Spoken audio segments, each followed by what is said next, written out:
Hello guys, welcome back to my channel. இன்றைக்கி நம்ம என்ன சம்மரி பார்க்க போகிறோம் அப்படின்னா, ஆட்டோபயோகிராஃபி. இதை எழுதினவங்க ஜவஹர்லால் நேரு. ஸோ எல்லாருக்குமே ரொம்ப ஃபெமிலியரான ஒரு பர்சன் இல்லையா?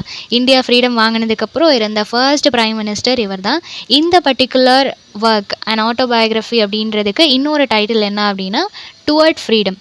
ஸோ இதை அவர் எப்போ எழுதியிருக்கிறாரு அப்படின்னா, அவர் ப்ரிசனில் இருந்த டைம் ஜூன் 1934 டு ஃபெப் 1935 இந்த டைமில் தான் அவர் இதை எழுதியிருக்கிறாரு. இது ஒரு மேசிவ் மேனுஸ்கிரிப்டாக தான் ஃபர்ஸ்ட் இருந்திருக்கு. இதை எழுதுறதுக்கு ஆல்மோஸ்ட் ஒரு 9 months அவருக்கு எடுத்திருக்கு. ஓகேவா? எதுக்காக மேசிவ் மேனுஸ்கிரிப்ட் அப்படின்னு சொல்கிறேன்னா, 976 pages இது வந்து ஃபர்ஸ்ட் எழுதும்போது அவர் அவ்வளோ பேஜஸ்க்கு எழுதியிருக்கிறாரு. ஆஃப்டர்வர்ட்ஸ் அதை கொஞ்சம் சிம்பிளிஃபை பண்ணியிருக்கிறாங்க. சில விஷயங்கள் வந்து கொஞ்சம் எலாபரேட்டாக இருக்குது அப்படின்னு சொல்லிட்டு அதை ரெடியூஸ் பண்ணியிருக்கிறாங்க. ஸோ 976 pages வந்து ஒரிஜினல் மேனுஸ்கிரிப்டில் இருந்திருக்கு. அது வந்து எப்போ கம்ப்ளீட் பண்ணியிருக்கிறாங்கன்னா, February 1935. ஓகேவா? இதோட ஃபர்ஸ்ட் எடிஷன் வந்து 1936 நெக்ஸ்ட் இயரே பப்ளிஷ் ஆயிருக்கு. அதுக்கப்புறம் இதில் நிறைய எடிஷன்ஸ், நியர்லி 12 எடிஷன்ஸ் வந்திருக்கு. 30 லாங்குவேஜில் இதை டிரான்ஸ்லேட் பண்ணியிருக்கிறாங்க. இதோட கண்டென்ட் அப்படின்னு பார்க்கும்போது கம்ப்ளீட்லி ஆட்டோபயோகிராஃபிக்கல் எலமெண்ட்ஸ் எல்லாமே, அவரோட எக்ஸ்பீரியன்ஸ் எல்லாத்தையும் ஷேர் பண்ணியிருக்கிறாரு. டோட்டலாக 68 சாப்டர்ஸ் இருக்குது. 672 பேஜஸில் எழுதியிருக்கிறாரு. ஸோ நியர்லி ஒரு 300 சம்திங் பேஜஸ் கிட்ட அவர் ரெடியூஸ் பண்ணியிருக்கிறாரு. ஓகேவா? ஸோ 672 பேஜஸ் தான் அதுக்கப்புறம் அவர் ஃபைனலைஸ் பண்ணது. தென் இதை வந்து எழுதும்போது அவங்க ஒய்ஃப் வந்து ரொம்ப உடம்பு சரியில்லாமல் இருந்திருப்பாங்க. ஓகேவா? ஸோ ரொம்ப இல்னஸில் இருந்ததுனால இந்த புக்கை முடிக்கும்போது அந்த புக்கை அவரோட ஒய்ஃபுக்கான கமலா நேருக்கு ஒரு டெடிகேஷன் மாதிரி தான் இந்த புக்கை அவர் ப்ரெசென்ட் பண்ணியிருக்கிறாரு. தென் இது வந்து ஒரு கம்ப்ளீட் புக்காக இருந்தாலும் இதை 3 பார்ட்ஸாக ரீடர்ஸ்க்காக நம்ம டிவைட் பண்ண முடியும். ஃபர்ஸ்ட் பார்ட்டில் வந்துட்டு அவரோட சைல்ட்ஹுட் அண்ட் யூத்தை பற்றி சொல்லியிருப்பாங்க. செகண்ட் பார்ட்டில் அவர் பாலிட்டிக்ஸில் என்டர் ஆனது அண்ட் அதில் அவர் பார்த்த ஸ்ட்ரகிள்ஸ் எல்லாத்தையும் மென்ஷன் பண்ணியிருப்பார். தென் தேர்ட் பார்ட்டில் வந்துட்டு ரிஃப்ளெக்ஷன் இன் ப்ரிசனில் அவர் இருக்கும்போது என்ன மாதிரியான விஷயங்கள் அவர் கோ த்ரூ பண்ணார் அப்படின்றத பற்றி பேசியிருப்பார். ஓகே, சம்மரி பார்த்துடலாம். எப்படி ஸ்டார்ட் பண்ணுறாங்க அப்படின்னா, ஃபர்ஸ்ட் சாப்டரில் அவருக்கு வந்து 2 சிஸ்டர்ஸ் இருக்கிறாங்க அவங்களோட வீட்டில். பட் இவர் வந்து ரொம்ப எல்டர்லி பர்சன், அவங்க ரொம்ப யங் அப்படின்றதுனால இவருக்கு கம்பேனியன் யாருமே இல்லை. ஓகேவா? தென் இவங்களோட பேரண்ட்ஸ் வந்து ஒரு பாஸ்பரஸ் பேரண்ட்ஸாக இருந்தாலும், அவங்க எவ்வளோ செல்வ செழிப்போடு இருந்தாலும் இவங்க வீட்டில் இருந்து இவரை வந்து கிண்டர் கார்டன்லலாம் சேர்த்து விடலை. இவங்க வீட்டுக்கு ப்ரைவேட்டாக டியூட்டர்ஸ் வந்து தான் இவங்களுக்கு டீச் பண்ணி கொடுத்துட்டு இருந்தாங்க. அவங்க வீடு அப்படின்னு பார்க்கும்போது ரொம்ப பெரிய ஹவுஸ், நிறைய பேர் இருப்பாங்க. அதுலேயும் முக்கியமாக நிறைய எல்டர்லி பர்சன் தான் இருப்பாங்க. ஓகேவா? ஸோ இவருக்கு எந்த கம்பேனியனுமே என்றைக்கும் இருந்ததில்லை. ரொம்ப லோன்லியாக ஃபீல் பண்ணிட்டு இருந்திருப்பார். இவங்க ஃபேமிலி கம்ப்ளீட்லி ஒரு காஷ்மீரி ஃபேமிலி. ஓகேவா? காஷ்மீரில் இருந்து தான் அலகாபாத்துக்கு இவங்க வந்திருக்கிறாங்க. நியர்லி ஒரு 200 இயர்ஸ்க்கு முன்னாடியே அவங்க வந்துட்டாங்க. அப்படி இவங்களோட ஃபோர்ஃபாதர்ஸ் வரும்போது ஃபருக் சேர் அப்படின்னு சொல்லப்படுற ஒரு பர்சன் தான் எம்பரராக இருந்திருக்கிறாரு. ஓகேவா? அரவுண்ட் 1716 இவங்க வந்து மைக்ரேட் ஆகிருக்கிறாங்க. எங்கேருந்து? காஷ்மீர்லேருந்து அலகாபாத்துக்கு வந்திருக்கிறாங்க. நெக்ஸ்ட்டு ராஜ் கவுல் அப்படின்னு சொல்லப்படுற பர்சன் தான் இவங்களோட அந்த மூதாதையர் வழியில் ஃபர்ஸ்ட் பர்சன் இந்த மாதிரி மைக்ரேட் ஆனது. அதுக்கப்புறம் அந்த ஜென்ரேஷன்ஸ் எல்லாமே ஸ்ப்ளிட் ஆக ஆரம்பிக்குது. ஓகேவா? தென் இவரோட நேம் நேரு அப்படின்ற இந்த நேமோட மீனிங் என்ன அப்படின்னா கர்னல். ஸோ இந்த நேம் தான் ஆஃப்டர்வர்ட்ஸ் இவங்களோட ஃபேமிலி நேமாகவே மாறிடுச்சு. எல்லாருக்குமே அந்த நேரு அப்படின்றத வந்து ஆட் பண்ண ஆரம்பிச்சிட்டாங்க. தென் இவரோட ஃபாதர் இருக்கிறாங்க இல்லையா, அவங்க வந்து தியோசாபிக்கல் சொசைட்டியில் ஒரு மெம்பராக இருந்திருக்கிறாரு. அது என்ன அப்படின்னா, வேர்ல்டு வைடு இருக்கக்கூடிய எல்லா ரிலீஜியன், எதெல்லாம் பேசப்படாத சட்டங்கள் இருக்கும் இல்லையா, அந்த மாதிரி நிறைய விஷயங்கள், மக்கள் பேசுகிறதுக்கு தயங்குற விஷயங்கள், எல்லாரும் அக்செப்ட் பண்ணிக்க தயங்குற விஷயங்கள், அந்த மாதிரியான இது எல்லாமே அந்த ஒரு இடத்துல வந்து டிஸ்கஸ் பண்ணுவாங்க, படிப்பாங்க. அப்படிப்பட்ட அந்த ஒரு இடத்துல அந்த சொசைட்டியில் வந்து நேரு அவர்களோட அப்பா வந்து இருந்திருக்கிறாரு, ஒரு மெம்பராக இருந்திருக்கிறாரு. ஓகேவா? அவரோட 13 வயசுலேயே அவர் அங்கே இருந்திருக்கிறாரு. தென் 15 வயசில் இங்கிலாந்து போகிறாரு. தென் GM ட்ரெவல்லியனோட ஒரு புக்கு வந்து அவர் ஸ்கூல் படிக்கும்போது அவருக்கு ப்ரைஸாக கிடைக்கிது. தென் கேம்பிரிட்ஜோட ட்ரினிட்டி காலேஜில் என்டர் ஆகிறாரு. அக்டோபர் 1907 வந்து அவருக்கு ஒரு 17 வயசு இருக்கும்போது அந்த ட்ரினிட்டி காலேஜுக்குள்ளே அவர் என்டர் ஆகிறாரு அவரோட படிப்புக்காக. அப்போ அவர் படிக்கிறது என்ன அப்படின்னா, நேச்சுரல் சயின்ஸ் தான் படிக்கிறாரு. ஓகேவா? கேம்பிரிட்ஜில் நேச்சுரல் சயின்ஸ் படித்தாலும் அவருக்கு பெருசாக அதில் இன்ட்ரெஸ்ட் எதுவும் இல்லை. இதை கண்டினியூ பண்ணணுமா அப்படின்ற மாதிரி ஒரு மைண்ட் செட்டில் தான் அவர் அங்கே படிச்சுட்டு இருக்கிறாரு. அங்கே இருக்கக்கூடிய இந்தியன்ஸ், கேம்பிரிட்ஜில் நிறைய இந்தியன்ஸ் இருப்பாங்க இல்லையா, அந்த மாதிரி இருக்கக்கூடிய இந்தியன் சொசைட்டி எல்லாத்தையும் எப்படி சொல்கிறாங்கன்னா மஜ்லிஸ் அப்படின்னு சொல்லி அவங்கள அட்ரஸ் பண்ணுறாங்க. இந்த நேரு அவர்கள் வந்து அவங்களோட சின்ன வயசில் வந்து அவங்க அப்பா எப்போவுமே அவரை ரொம்ப பனிஷ் பண்ணுவாங்களாம். எதுக்காக அப்படின்னா, இவர் மோஸ்ட்லி அந்த ஃபவுண்டெயின் பென் இருக்கும் இல்லையா, அப்போ அதெல்லாம் ரொம்ப ஃபேமஸாக இருந்திருக்கும். அந்த ஃபவுண்டெயின் பென் கொஞ்சம் எக்ஸ்பென்சிவாகவும் இருந்திருக்கும். அந்த பெண்ணை இவர் அப்பப்போ ஸ்டீல் பண்ணிட்டாரு அப்படின்னு சொல்லிட்டு இவரை பனிஷ் பண்ணுவாங்களாம். அப்போது அவரை பனிஷ் பண்ணும்போது நியர்லி ஒரு 6 to 7 இயர்ஸ் தான் எனக்கு இருக்கும் அப்படின்றத சொல்கிறாங்க. நெக்ஸ்ட்டு முன்ஷி முபாரக் அப்படின்னு சொல்லப்படுற ஒரு பர்சன், இவங்க வீட்டுக்கு வருவாங்க. அந்த பர்சன் சொல்லக்கூடிய ஓல்டு டெய்ல்ஸ் அதுலேயும் முக்கியமாக Arabian nights and other stories எல்லாமே எனக்கு இப்போவும் ஞாபகம் இருக்குது. அவங்க நிறைய கதை சொல்லுவாங்க அப்படின்றத மென்ஷன் பண்ணியிருக்கிறாங்க. தென் இவங்களோட ஃபெஸ்டிவல் இப்போ நம்ம வந்து நியூ இயரை எவ்வளோ கிராண்டாக செலிப்ரேட் பண்ணுறோமோ அதே மாதிரி காஷ்மீரி பீப்புளுக்கு வந்து ஒரு முக்கியமான ஃபெஸ்டிவலாக எது இருக்குது அப்படின்னா நரோஸ் அப்படின்னு சொல்லக்கூடிய அந்த ஒரு ஃபெஸ்டிவல் தான். அதுவும் அவங்களோட நியூ இயர் மாதிரி தான். அவங்க வந்து ரொம்ப கிராண்டாக அதை செலிப்ரேட் பண்ணுறாங்க. தென் இவங்களோட ஃபேமிலி ஹவுஸ் இருக்கும் இல்லையா, ஒவ்வொரு வீட்டுக்கும் ஒவ்வொரு பேர் வச்சுருப்பாங்க. அந்த மாதிரி இவங்களோட வீட்டு பேர் ஆனந்த் பவன் அப்படின்றத சொல்கிறாங்க. தென் ஃபெர்டினாண்ட் டி ப்ரூக்ஸ் அப்படின்றவர் வந்துட்டு இவருக்கு வந்து ரீட் பண்ணுறதுக்கு ஒரு இன்ட்ரெஸ்ட்டை கொடுத்தது அவர் தான் அப்படின்றத சொல்கிறாங்க. அவரோட ஃபேவரட் புக்ஸ் என்ன அப்படின்னா லெவிஸ் கேரால்ஸோட புக்ஸ் எல்லாமே அவருக்கு ரொம்ப பிடிக்கும். தென் தி ஜங்கிள் புக்ஸாக இருக்கட்டும், இந்த புக்ஸ் எல்லாமே எனக்கு ரொம்ப பிடிக்கும் அப்படின்றத மென்ஷன் பண்ணியிருக்கிறாரு.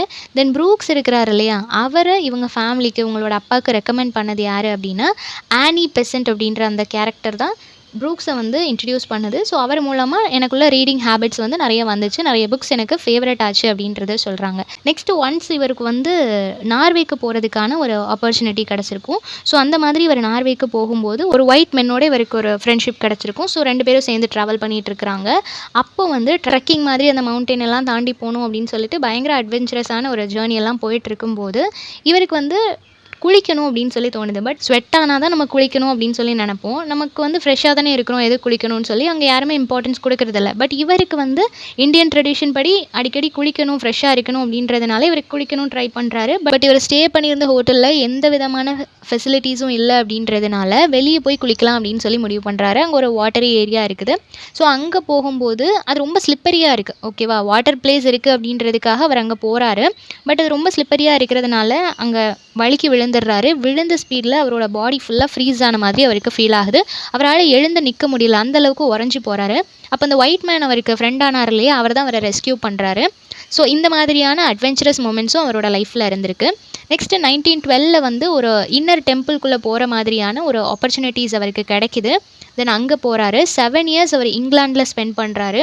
தென் லா ப்ரொஃபஷனுக்குள்ளே அவர் என்டர் ஆகும்போது அவருக்கு அந்த ப்ரொஃபஷன் வந்து அவ்வளோ ஒரு என்தூசியாஸ்டிக்காக இல்லை, என்னால் அதில் ரொம்ப என்ஜாய் பண்ணி படிக்க முடியல, ஹோல் ஹார்ட்டடாக என்னால் கான்சென்ட்ரேட் பண்ண முடியல அப்படின்றத சொல்கிறாங்க. தென் ஹண்டிங் போகிறாரு. அப்போ ஃப்ளூக்கில் ஒரு தடவை அவர் ஒரு பியர் எல்லாமே கில் பண்ணியிருக்கிறாரு காஷ்மீரில் வச்சு. ஸோ இனிஷியல் டேஸில் பாலிட்டிக்ஸ் அப்படின்னு பார்க்கும்போது அவர் பேச ஆரம்பிக்கிறாரு. அவங்க அப்பாவுக்கு பாலிட்டிக்ஸில் ரொம்ப இன்ட்ரெஸ்ட் இருக்கிறதுனால இவரும் ஈஸியாக அதில் என்டர் ஆகிறாரு. பட் அவருக்கு வந்து இனிஷியலி ரொம்ப பயமாக இருக்குது. பப்ளிக்கை ஃபேஸ் பண்ணுறதுக்கும் பப்ளிக் ஸ்பீச்சஸ் கொடுக்கறதுக்கும் ரொம்ப கஷ்டமாக இருக்குது. ஏன் அப்படின்னா இவர் வந்து இங்கிலீஷில் வெல் ட்ரெயின்டாக இருந்திருக்கிறாரு. பட் ஹிந்துஸ்தானியில் கம்ப்ளீட்டாக பேசுகிறதுக்கு அவரால் முடியலை. அப்படி இருக்கிற சமயத்தில் காந்திஜியை ஒரு நாள் மீட் பண்ணுறாரு. தென் அது வந்து ஒரு கிறிஸ்மஸ் டைம் 1916 கிறிஸ்மஸ் டைமில் தான் அவங்க மீட் பண்ணுறாங்க. தென் 16 இவருக்கு வந்து மேரேஜ் ஆகுது. டெல்லியில் அவருக்கு மேரேஜ் ஆகுது. ஸோ அவங்களோட அப்பா என்ன பண்ணுறாங்க அப்படின்னா டெய்லி நியூஸ் பேப்பர் ஸ்டார்ட் பண்ணுறாங்க. ஓகேவா, நியூஸ் பேப்பர் கம்பெனி ஸ்டார்ட் பண்ணி இண்டிபெண்டன்ட் அப்படின்ற அந்த நியூஸ் பேப்பர் மூலமாக அவர் நிறைய ஏர்ன் பண்ணிகிட்டு இருக்கிறாரு. இது வந்து அலகாபாத்தில் அவர் வச்சுருக்கிறாரு. 1919 ஃபர்ஸ்ட்டு ஸ்டார்ட் பண்ணுறாரு. இனிஷியல் ஸ்டேஜஸில் அது நல்லா போயிட்டு இருந்துச்சு, அது நல்ல வரவேற்பு கிடைக்கிது. 1920 to 21 எல்லாமே அவங்களுக்கு நல்ல ஏர்னிங்ஸ் இருக்குது. அதுக்கப்புறம் என்ன ஆகுது அப்படின்னா இவங்க அப்பாவும் சரி நேரு அவர்களும் சரி 2 பேருமே அடிக்கடி ஜெயில் போகிற மாதிரியான சுச்சுவேஷன். ஏன்னா பாலிடிக்ஸில் இருந்தாலே அடிக்கடி நிறைய ப்ராப்ளம்ஸ் எல்லாம் ஃபேஸ் பண்ண வேண்டியது இருக்கும் இல்லையா.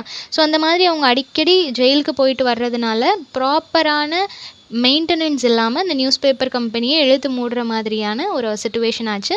ஸோ 19 ஆரம்பித்து 23 அதை வந்து க்ளோஸ் பண்ணிட்டாங்க. நெக்ஸ்ட் என்ன நடக்குது அப்படின்னா இவர் ஒரு பெசண்ட்டை வந்து மீட் பண்ணுறாங்க. ஓகேவா, ஸோ அவங்கள மீட் பண்ணும்போது அவங்க தான் இவங்களுக்குள்ளே இருந்த அந்த ஒரு ஷைனஸை வந்து தூக்கி போட்டாங்க. அவங்க மூலமாக தான் நான் பப்ளிக்கில் எப்படி பேசணும், எப்படி அவங்களெல்லாம் ஃபேஸ் பண்ணணும் அப்படின்றது எனக்கு தெரிஞ்சுது அப்படின்றத சொல்கிறாங்க. ஸோ நம்ம வந்து ஒரு பெரிய விஷயத்த எப்படி பண்ணுறதுன்னு யோசிச்சுட்டு இருக்கும்போது ஒரு சின்ன குழந்தைகிட்டேருந்து நமக்கு ஒரு ஆன்சர் கிடைக்கும் இல்லையா. ஸோ அந்த மாதிரி இவ்வளோ நாள் பப்ளிக்கை ஃபேஸ் பண்ணுறதுக்கு எனக்கு இருந்த அந்த ஷைனஸும் அந்த ஒரு பயமும் இந்த பெசன்ஸ் மூலமாக எனக்கு போச்சு அப்படின்றத சொல்கிறாங்க. அது நேருவோட சிஸ்டர் இருக்கிறாங்க இல்லையா, விஜயலக்ஷ்மி பண்டித் அப்படின்றவங்களோட வெட்டிங் நடக்குது அலகாபாத்தில் May 10, 1921 நடக்குது. தென் ஃபர்ஸ்ட் நேரு வந்து இம்ப்ரெசன்ட் பண்ணது எப்போ அப்படின்னா 1921. இது வரைக்கும் ஏதாவது ப்ராப்ளம்காக போவாங்க வருவாங்க அந்த மாதிரி இருந்திருக்கு. பட் ரொம்ப நாள் அவங்க வந்து ப்ரிசனில் இருக்கிற மாதிரியான ஒரு சிச்சுவேஷன் வந்தது எப்போ அப்படின்னா 1921. ஓகேவா, தென் இவர் என்ன பிலீவ் பண்ணார் அப்படின்னா நான் வயலன்ஸ் அப்படின்றது வந்து ஒரு மாரல் ஈக்குவலண்ட். வார் அப்படின்னு வரும்போது வயலண்ட் அப்படின்னு வரும்போது நம்ம நான் வயலன்ஸை நம்ம எடுக்கிறது தான் ஒரு பெர்ஃபெக்ட் வேயாக இருக்கும் அப்படின்றத அந்த ப்ரிசனில் இருக்கிற டைமில் அவர் வந்து பிலீவ் பண்ணிக்கிறதுக்கான அந்த ஒரு பீரியடாக மெடிடேஷன் பீரியடாக அவருக்கு இருந்திருக்கு.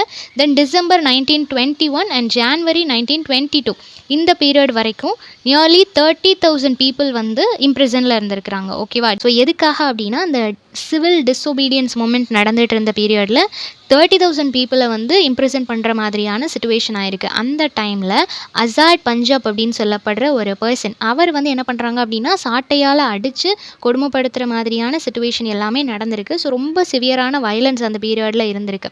தென் நேரு அண்ட் சந்தானம் இவங்க 2 பேரையுமே அரெஸ்ட் பண்ணி ஒரே ஹேண்ட்கஃப் போட்டு அவங்க 2 பேரையும் கூட்டிகிட்டு போகிறாங்க. எதுக்காக அப்படின்னா கிங்கை ரெஸ்டோர் பண்ணுறதுக்கான அந்த ஒரு ப்ரொட்டஸ்ட்டில் வந்து அவங்க இருந்தாங்க அப்படின்றதுக்காக 2 பேரையுமே அரெஸ்ட் பண்ணி கூட்டிகிட்டு போகிறாங்க.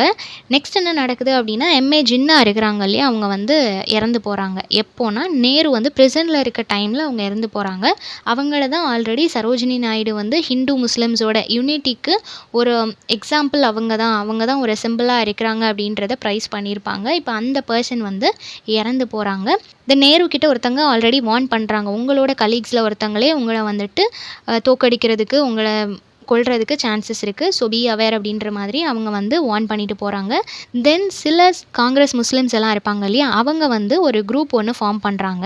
அந்த குரூப்பை வந்து நேஷ்னலிஸ்ட் முஸ்லிம் பார்ட்டி அப்படின்னு வச்சுக்கிறாங்க. சில பேருக்கு வந்து அவங்க இருக்கக்கூடிய அந்த குரூப்பில் ஒரு அதிருப்தி இருக்கும் இல்லையா, அந்த மாதிரியான பீப்புள் எல்லாரும் சேர்ந்து அவங்களுக்கான ஒரு குரூப்பை அவங்களே பில்ட் பண்ணிக்கிறாங்க. இது வந்து எந்த டைமில் அப்படின்னா டெல்லி யூனிட்டி கான்ஃபரன்ஸ் நடந்த 1924 அந்த பீரியடில் வந்து முஸ்லிம்ஸ் எல்லாரும் அவங்களுக்கான ஒரு பார்ட்டியை க்ரியேட் பண்ணிக்கிறாங்க. தென் ஒரு ரயட் ஒன்று நடக்கு, ஹிந்து முஸ்லிம்ஸ் வந்து ஒரு ரயட் நடக்கு. அதை பிரேக் பண்ணுறதுக்காக அலகாபாத்தில் வந்து நேரு அதில் இன்வால்வ் ஆகிறாரு. ஸோ இந்த மாதிரி நிறைய இடங்களில் ஹிந்து முஸ்லிம்ஸ் ஃபைட் வரும்போது எல்லாத்தையும் அதை சால்வ் பண்ணணும், அவங்க 2 பேரும் ஒன்றா இருக்கணும் அப்படின்றதுல ரொம்ப கான்சென்ட்ரேட் பண்ணிட்டு இருந்திருக்கிறாங்க. தென் நேரு அவர்கள் வந்து ஒரு பீரியடில் அவருக்கு சேர்மனாக இருக்கக்கூடிய ஒரு ஆப்பர்ச்சுனிட்டி கிடைக்குது. ஸோ 3 இயர்ஸ் அவர் சேர்மனாக இருக்கிறதுக்கான ஆப்பர்ச்சுனிட்டி கிடைக்குது. பட் அவர் 2 இயர்ஸ்லேயே ரிசைன் பண்ணியிருக்கிறாரு. ரிசைன் பண்ணுறதுக்கு வேரியஸ் பர்சனல் ரீசன்ஸ் அவருக்கு இருந்திருக்கலாம். ஸோ 2 வருஷம் ஒர்க் பண்ணிவிட்டு அந்த ஒரு வருஷத்தில் அவர் ரிசைன் பண்ணிட்டாரு. நெக்ஸ்ட் 1925 என்ன நடக்குது அப்படின்னா அவங்களோட ஒய்ஃப் வந்து ரொம்ப உடம்பு சரியில்லாமல் ஆயிடுறாங்க. ஸோ ரொம்ப சீரியஸ் ஆனதுக்கப்புறமா இவங்க ட்ரீட்மெண்ட்காக சுவிட்சர்லாந்து போகலாம் அப்படின்னு சொல்லிட்டு பிளான் பண்ணுறாங்க. ஸோ மார்ச் 1926 நேரு அவர்கள் அவரோட ஒய்ஃப், டாட்டர், சிஸ்டர், பிரதர்-இன்-லா இவங்க எல்லாருமே கப்பல் பயணமாக பாம்பே டு வெனிஸ் போகிறாங்க. ஓகேவா? அங்கே போனதுக்கப்புறமா யூரோப்பில் ஸ்டே பண்ணுறாங்க. 1 இயர் 9 months அங்கே ஸ்டே பண்ணியிருக்கிறாங்க. அவங்க ஒய்ஃபுக்கு குணமாகணும், ட்ரீட்மெண்ட் பண்ணணும் அப்படின்றதுக்காக ஃபேமிலியாக போயிட்டு அங்கே ஸ்டே பண்ணுறாங்க. அப்படி ஸ்டே பண்ணியிருக்கும்போது நிறைய இடங்கள் அவருக்கு சுற்றி பார்க்குறதுக்கான ஆப்பர்ச்சுனிட்டிஸ் கிடைக்குது. சுவிட்சர்லாந்து, ஜெனீவா, அங்கே இருக்கிற மவுண்டெயின் பிளேசஸ் எல்லாத்தையுமே இவர் ட்ராவல் பண்ணுறாரு. நியர்லி ஃப்ரான்ஸ், ஜெர்மனி, இங்கிலாந்து இந்த மாதிரி எல்லா இடங்களுக்கும் அவர் ட்ராவல் பண்ணுறாரு, எல்லாத்தையும் எக்ஸ்ப்ளோர் பண்ணுறாரு. ஸ்போர்ட்ஸில் இவருக்கு இன்ட்ரெஸ்ட் வருது. அதுலேயும் முக்கியமாக ஐஸ் ஸ்கேட்டிங் வந்து இவருக்கு ரொம்ப பிடிக்கும். ஸ்போர்ட்ஸ் அப்படின்னாலே ஐஸ் ஸ்கேட்டிங் மேலே அவருக்கு அவ்வளோ இன்ட்ரெஸ்ட். ஸோ யூரோப்பில் இருந்த அந்த டைமில் வந்து அது மேலே ரொம்ப ஒரு அப்சஷனாக இருந்திருக்கிறாரு. தென் இவர் வந்து ஒரு ஃப்ரீடம் ஃபைட்டரை வந்து மீட் பண்ணுறாங்க. ஷாமாஜி கிருஷ்ணவர்மா அப்படின்ற ஒரு பர்சனை வந்து மீட் பண்ணுறாங்க. அவர்கிட்ட பழைய காப்பீஸ், அந்த பழைய புக்ஸ் இருக்கும் இல்லையா, இந்தியன் சோஷியாலஜிஸ்ட் அப்படின்னு சொல்லப்படுற அந்த ஒர்க்கோட ஓல்டு காப்பீஸ் எல்லாமே அவங்கக்கிட்ட இருந்திருக்கு. ஸோ அது எல்லாத்தையும் அவங்க பார்க்குறாங்க. தென் இவர் நிறைய இடங்களுக்கு போகிற மாதிரியான ஒரு ஆப்பர்ச்சுனிட்டி கிடைக்கிது. ஜப்பான், சைனா, திபெத், மாஸ்கோ இந்த மாதிரி நிறைய இடங்களுக்கு ட்ராவல் பண்ணுறாரு. ஒவ்வொரு இடங்கள்லையும் நிறைய இம்ப்ரெசிவான தமிழ் பீப்புளை மீட் பண்ணுறாங்க. Not just like Tamil people, அவங்க வந்து ஒரு ஃப்ரீடம் ஃபைட்டராக இருந்திருக்கிறாங்க, ஒரு பாலிட்டிக்ஸில் இம்பார்ட்டண்ட்டான பர்சனாக இருந்திருக்கிறாங்க. சம்பாகிராமன் பிள்ளை அப்படின்ற ஒரு பர்சனை மீட் பண்ணுறாங்க. அவங்களாம் ஓல்டு அந்த வார் டைமில் வந்துட்டு அந்த குரூப்பில் ஒரு மெம்பராக இருந்தவங்க. இந்த மாதிரி நிறையா சிக்னிஃபிகண்ட்டான பர்சன்ஸ் எல்லாத்தையும் மீட் பண்ணுறதுக்கான ஒரு ஆப்பர்ச்சுனிட்டி கிடைக்குது அந்த ட்ராவல் மூலமாக. ஸோ எல்லாரையும் மீட் பண்ணுறாங்க, நிறைய நாலேஜ் கெயின் பண்ணிக்கிறாங்க, நிறைய எக்ஸ்ப்ளோர் பண்ணுறாங்க. நெக்ஸ்ட் என்ன நடக்குது அப்படின்னா இவர் வந்து ஒரு பிளேஸ்க்கு, வில்லா அப்படின்ற ஒரு இடத்துக்கு வந்துட்டு பில்கிரிமேஜ் மாதிரி போகிறாரு. ஓகேவா? ஸோ அந்த இடம் வந்து காந்திஜி ஒன்ஸ் ஒரு லெட்டரில் இவருக்கு மென்ஷன் பண்ணியிருப்பார். ஸோ அதில் தான் இவருக்கு ஒரு இம்ப்ரெஷன் வந்திருக்கும். ஸோ அதனால் இவர் அந்த இடத்துக்கு ஒரு பில்கிரிமேஜ் மாதிரி போகிறாரு. அதுக்கப்புறமா இவரோட யூரோப்பியன் ட்ரிப்பில் வந்துட்டு இவர் யாரை மீட் பண்ணுறாரு அப்படின்னா ஏர்னஸ்ட் டாலர் அப்படின்னு சொல்லப்படுற ஒரு ஜெர்மன் பாய்ட் அண்ட் ட்ரமாட்டிஸ்ட்டை வந்து மீட் பண்ணுறாங்க. அவங்க கூட ஒரு நல்ல ஃப்ரெண்ட்ஷிப் வந்து மெயின்டைன் ஆகுது. தென் ஜெனீவாவில் வந்துட்டு ஒரு ஆத்தரை மீட் பண்ணுறாங்க, தான் கோபால் அப்படின்னு சொல்லப்படுற ஒரு பர்சன். ஸோ இந்த மாதிரி ஒவ்வொரு இடங்களுக்கும் அவர் எக்ஸ்ப்ளோர் பண்ணும்போது நிறைய பர்சனோட இன்ட்ரடக்ஷன் அவருக்கு கிடைக்குது. ஒவ்வொருத்தரோட ஒரு ஃப்ரெண்ட்ஷிப் கிரியேட் ஆகுது. அது வந்து பொலிட்டிக்ஸாக இருக்கட்டும் அண்ட் ஆல்சோ பர்சனல் லைஃப்பில் நிறைய இடங்கள்ல அவருக்கு ஹெல்ப் பண்ணுது அப்படின்றத மீன் பண்ணுறாங்க. இவர் ஒன்ஸ் இங்கிலாந்து போயிருக்கிறாரு. அந்த டைமில் வந்துட்டு ஜென்ரல் ஸ்ட்ரைக் ஒன்று போயிட்டுருக்குது. அந்த இடத்துல ஸ்ட்ராங் ஆர்கனைசேஷன் மைன் ஒர்க்கர்ஸ் இருக்கிறாங்க இல்லையா, அவங்களுக்கான ஒரு ஸ்ட்ராங் ஆர்கனைசேஷனை இவரால் பார்க்க முடியுது. இங்கிலாந்தில் இவர் விசிட் பண்ணியிருக்கும் போது அந்த மைன் ஒர்க்கர்ஸுக்கான ஒரு ஸ்ட்ராங்கான ஆர்கனைசேஷனை இவர் பார்க்கும்போது தான் கம்பேர் பண்ணுறாரு. இந்தியாவில் எந்த அளவுக்கு வீக்கரான ஆர்கனைசேஷன் இருக்குது, முக்கியமாக ஒர்க்கர்ஸ்க்கு இருக்கக்கூடிய அந்த ஆர்கனைசேஷன் எல்லாமே ஸ்ட்ராங்காக இல்லை அப்படின்றத கம்பேர் பண்ணுறாரு. நெக்ஸ்ட்டு 1927 வந்துட்டு இவருக்கு லத்தி சார்ஜ் கிடைக்குது. லக்னோவில் நடக்கக்கூடிய ஒரு ரயட்டில் வந்து இவருக்கு பயங்கரமான லத்தி சார்ஜ் கிடைக்குது. ஸோ இது வந்து அந்த பிரிட்டிஷ் பீப்புளோட எந்த அளவுக்கு க்ரூயலான ஒரு ரூலிங் இருந்துச்சு அப்படின்றத எக்ஸ்பிரஸ் பண்ணுறாரு. தென் பகத்சிங், ஜதீந்திரநாத் தாஸ் இவங்க எல்லாருமே இந்த ஹங்கர் ஸ்ட்ரைக், உண்ணாவிரத போராட்டம், ப்ரிசனில் இருக்கும்போது இந்த மாதிரியான ஹங்கர் ஸ்ட்ரைக் எல்லாமே இருக்கிறாங்க. அப்போது அன்ஃபார்ச்சுனேட்லி அந்த தாஸ் அப்படின்ற பர்சன் வந்துட்டு ரொம்ப ட்ராஜிக்கலாக இறந்து போகிறாரு. ஏன்னா சாப்பிடாம இருக்கிறாங்க இல்லையா, ஸோ ட்ராஜிக்கலாக அவங்க இறந்து போகிறாங்க. அது எப்போ அப்படின்னா அந்த ஸ்ட்ரைக்கு கண்டினியூ ஆகி கரெக்டாக 61வது நாளில் அந்த பர்சன் வந்து சாப்பிடாம இருக்கிறாங்க. ஸோ கண்டிப்பாக ரொம்ப வீக்காக இருப்பாங்க, அதனால் இறந்து போகிறாங்க. தென் 1927 வந்துட்டு royal commission of labour in India, இவங்களை வந்து ஒயிட்லி கமிஷன் அப்படின்னும் சொல்லுவாங்க. இவங்களுக்குள்ள ஒரு கான்ட்ரவர்சி வந்து கிரியேட் ஆகுது. என்ன அப்படின்னா லெஃப்ட் விங்ஸ் அப்போஸ் பண்ணுறாங்க, ரைட் விங்ஸ் சப்போர்ட் பண்ணுறாங்க. ஸோ இந்த மாதிரி ஒரு கான்ட்ரவர்ஷியலான ஒரு சுச்சுவேஷன் தான் அங்கே போயிட்டுருக்கு. தென் நேருவை வந்து ஹிந்து மேகசினில் ப்ரைஸ் பண்ணுறாங்க. எதுக்காக அப்படின்னா இவர் வந்து ஹிந்து விடோ அப்படின்னு சொல்லி மென்ஷன் பண்ணியிருக்கிறாங்க. விடோ அப்படின்றவங்க வந்து அவங்க லைஃபையே தியாகம் பண்ணிவிட்டு அவங்க ஹஸ்பண்ட் போனதுக்கப்புறமா ஒரு லோன்லி லைஃப்பை வாழ்வாங்க. கம்ப்ளீட்லி ஒரு செல்ஃப்லெஸ் லைஃப் தான் இருக்கும் இல்லையா. ஸோ அந்த மாதிரி இவருமே கம்ப்ளீட்லி அவரோட பொலிட்டிக்கலுக்காக, நாட்டுக்காக நிறைய கஷ்டப்படுறாரு அப்படின்றதுனால அந்த ஒரு சாக்ரிஃபைஸை மென்ஷன் பண்ணுற விதமாக, அந்த குட் குவாலிட்டிஸை அட்ரஸ் பண்ணுற விதமாக நிறைய நேம்ஸ், நிறைய டைட்டில்ஸ் இவருக்கு கொடுக்குறாங்க. Bharat Bhushan, jewel of India, Thyagamurthy, இந்த மாதிரி நிறைய விஷயங்கள், எம்பாடிமெண்ட் ஆஃப் சாக்ரிஃபைஸ் இப்படின்னு சொல்லிட்டு நிறைய டைட்டில் வந்து ஹிந்து மேகசினில் அவருக்கு கொடுக்குறாங்க. அவரை ப்ரைஸ் பண்ணி பப்ளிஷ் பண்ணுறாங்க. நெக்ஸ்ட்டு நேரு அண்ட் அவரோட ஃபாதர், இவங்க 2 பேரும் சேர்ந்து காந்திஜியை வந்து மீட் பண்ணுறாங்க. அப்படி மீட் பண்ணும்போது இவரோட ஃபாதர் வந்து என்ன அனௌன்ஸ் பண்ணுறாங்க அப்படின்னா, என்னோட வீடு அலகாபாத்தில் இருக்கக்கூடிய என்னோட வீடை வந்துட்டு நான் இந்த நேஷனுக்காக நான் கொடுத்துடலான் இருக்கிறேன். அதோட நேமையும் மாற்றி ஸ்வராஜ் பவன் அப்படின்னு சொல்லி அதை மாற்றிடலாம். அதில் வந்து ஒரு பார்ட்டை வந்து நீங்கள் ஹாஸ்பிட்டலாக யூஸ் பண்ணிக்கோங்க, என்னோட அந்த கம்ப்ளீட் மேன்ஷனை நான் கவர்மெண்ட்டுக்காக கொடுத்துட்றேன் அப்படின்னு சொல்லிட்டு காந்திஜி கிட்ட இன்ஃபார்ம் பண்ணுறாரு. தென் April 6 அப்போ தான் ஃபர்ஸ்ட் டே, அந்த நேஷனல் வீக்கில் வந்துட்டு நேரு வந்து அப்சர்வ் பண்ணுறாரு. அது ஒரு ஆனுவல் மெமரியாக இருக்குது. அந்த டே 1919 வந்து அந்த ஜாலியன் வாலாபாக் அந்த படுகொலை நடந்திருக்கும் இல்லையா, அந்த டேயாகவும் சத்தியாகிரக போராட்டம் நடந்திருக்கும் இல்லையா 1919 அந்த இடத்துல அது எல்லாத்தையும் ரிமெம்பர் பண்ணிட்டு இருக்கிறாங்க. தென் April 14 என்ன பண்ணுறாங்க அப்படின்னா ராஜ்பூருக்கு இவர் என்ட்ரு ஆகிறாரு. தென் இவரை வந்து அரெஸ்ட் பண்ணுறாங்க. அந்த சால்ட் ஆக்ட் அப்படின்ற அந்த ஒரு விஷயத்துக்காக இவர் அரெஸ்ட் பண்ணுறாங்க. தென் 6 month இவருக்கு சென்டென்ஸும் கொடுத்துட்றாங்க. ப்ரிசனில் அடைக்கப்படுறாரு. 6 மாதம் ஜெயிலில் இருக்க வேண்டிய ஒரு சுச்சுவேஷன் இருக்குது. அப்படி இவர் ப்ரிசனில் இருக்கும்போது இவருக்கு பதிலாக காந்திஜியை காங்கிரஸோட பிரசிடெண்ட்டாக இருக்க சொல்லி இவர் கேட்குறாரு. ஏன்னா இவருக்கு அப்புறம் அவர் டிசர்விங் அப்படின்னு சொல்லி அவரை நம்புறாரு. ஸோ நான் ஜெயிலுக்கு போகிறதுனால நீங்கள் இருங்கன்னு சொல்லி கேட்கும்போது காந்திஜி ரெஃப்யூஸ் பண்ணிடுறாரு, நான் இருக்க மாட்டேன்னு சொல்லிட்டு. ஸோ நேரு வந்து அவரோட அப்பாவை வந்துட்டு நீங்கள் எனக்காக ஆக்டிங் பிரசிடெண்ட்டாக இருங்க அப்படின்னு சொன்னதுக்கப்புறம் அவரை அக்செப்ட் பண்ணிக்கிறாரு. தென் நேரு அவர்கள் அவரோட மோஸ்ட் ஆஃப் த டேஸ் இந்த மாதிரி ப்ரிசனில் தான் அவர் ஸ்பெண்ட் பண்ணுற மாதிரியான ஒரு சுச்சுவேஷன் இருந்திருக்கு. நிறைய மந்த்ஸ் அவர் தனியாக அந்த ப்ரிசனில் இருந்திருக்கிறாரு. ஒரு மெடிடேஷன், லோன்லினஸ் எல்லாமே அவரோட ப்ரிசனில் தான் இருந்திருக்கு. ஸோ அந்த மாதிரியான டைம் தான் இந்த புக்ஸ் எழுதுறதுல அவர் ஸ்பெண்ட் பண்ணியிருக்கிறாரு. ஸோ அவர் தனியாக தான் அந்த ஜெயிலில் இருக்கிற மாதிரியான சுச்சுவேஷன் இருந்திருக்கு. லேட்டர் அவரோட அப்பாவையும் அரெஸ்ட் பண்ணுறாங்க. தென் சப்ரு அண்ட் ஜேக்கர் அப்படின்ற 2 பர்சனை வந்து மீட் பண்ணுறாங்க. இவங்க 2 பேரையும் பீஸ் மேக்கர்ஸ் அப்படின்னு சொல்லி அட்ரஸ் பண்ணுறாங்க.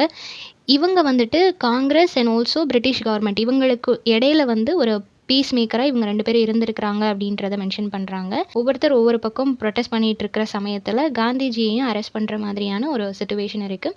ஸோ அவரை ஒரு ப்ரிசன்லையும், நேரு அரெஸ்ட் பண்ணி அவரை ஒரு ப்ரிசன்லையும் போட்டிருக்கிறாங்க. ஸோ July 27, 1930 2 பேருமே ப்ரிசனில் தான் இருக்கிறாங்க. இப்போ அவங்க 2 பேருக்குள்ளே ஒரு மீட்டிங் அரேஞ்ச் பண்ணுறாங்க.